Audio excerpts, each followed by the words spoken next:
And we'll continue to keep you abreast of developments in Dapchi, Nigeria.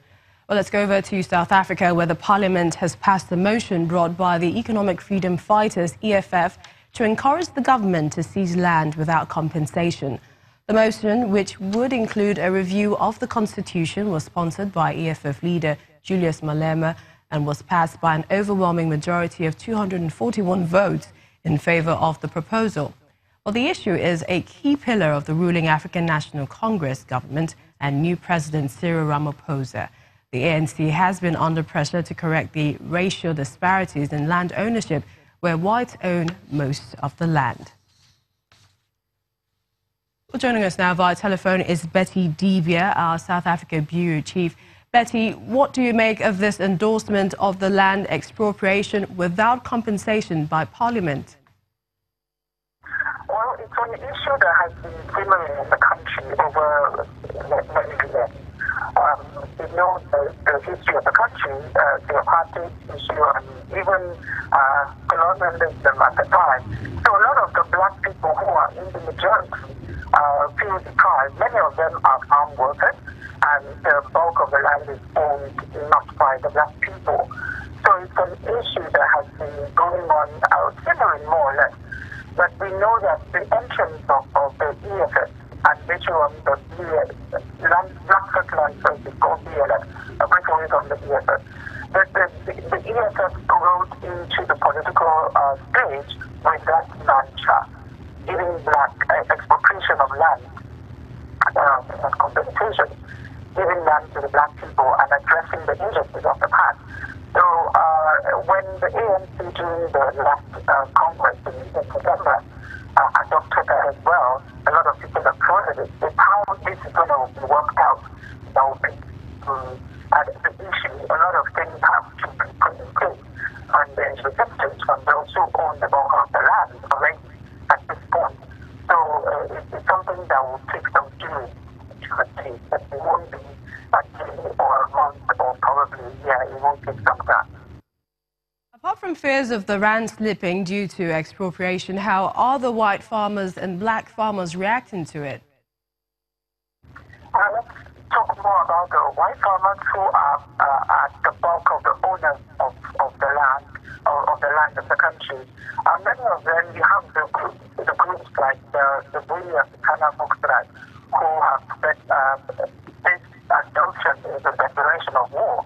Many people have spoken against it. I remember after the SONA, the leader of the Freedom Front, which is a majorly Africana or white party, said they would not accept that because it's not in the interest of the economy.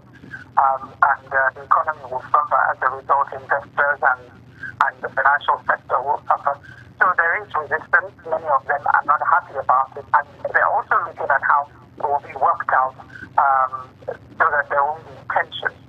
We know that the bully grouping led by Mr. Andre Breitenbach has said it's a declaration of war, and they're not buying it at this point. We understand that the Democratic Alliance disagreed with the stance. Some would say that was to be expected. It's not just the Democratic Alliance, it's the ACDP, the Christian Democratic Party, as well as the Freedom Front Plus.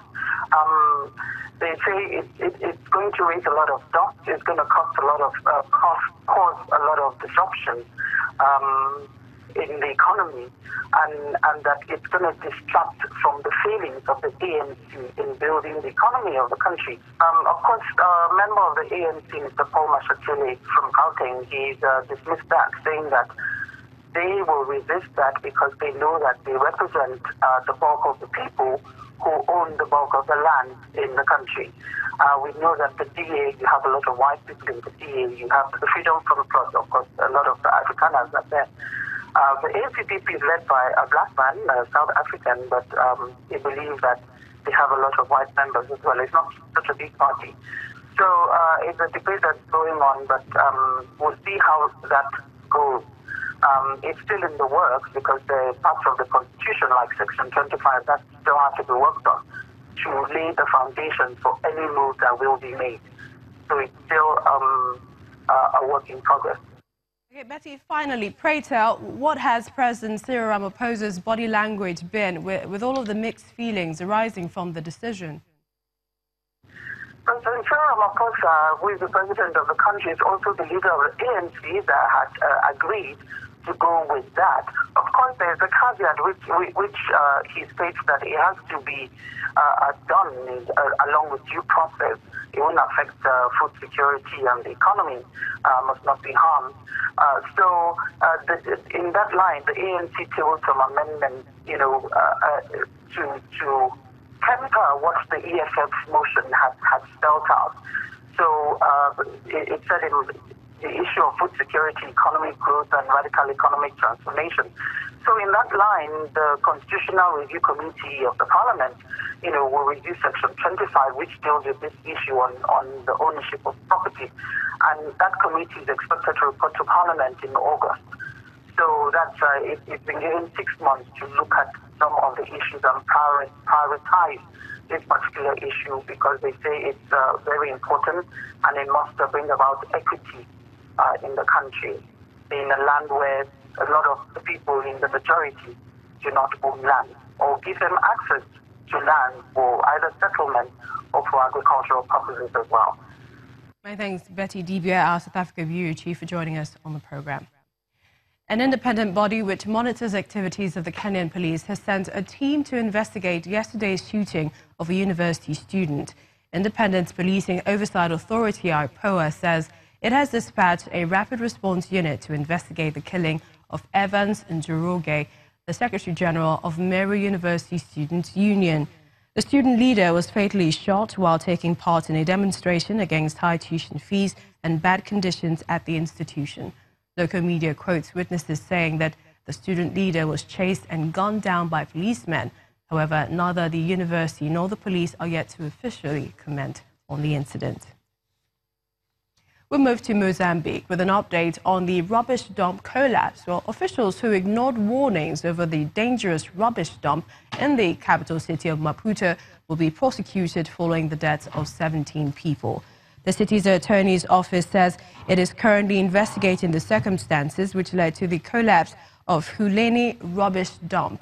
Prosecutor Celia Sambo said they were considering whether the municipality should be held responsible criminally, civilly, or administratively. However, given the fact the municipality had been warned about the dangers posed by the dump site and the urgent need to close it, lawyers say it should be brought to book. The South Sudanese president has replaced Army Chief Paul Malong with a general who is a member of an ethnic minority. The defense minister made this known after a slew of resignations by senior generals alleging tribal bias and war crimes. President Salva Kiir appointed General James Ajongo as the new army chief, playing down the significance of Mr. Malong's removal, calling it a normal practice of replacement. South Sudan, the world's youngest nation, has mirrored in civil war since 2013 when Kiir and ethnic Dinka fired his deputy Riek Machar in Nuer. The move triggered conflict that has plunged parts of the oil-producing country into famine, paralyzed public services, and forced 3 million people to flee their homes.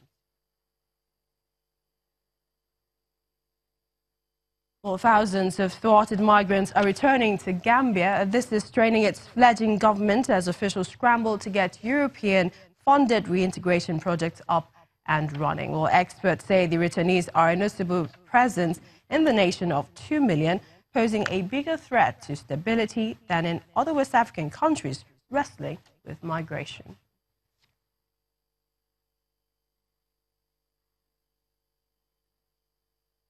And still to come on the program, thousands of Gambians return home after fruitless search for greener pastures in Libya. Join us again.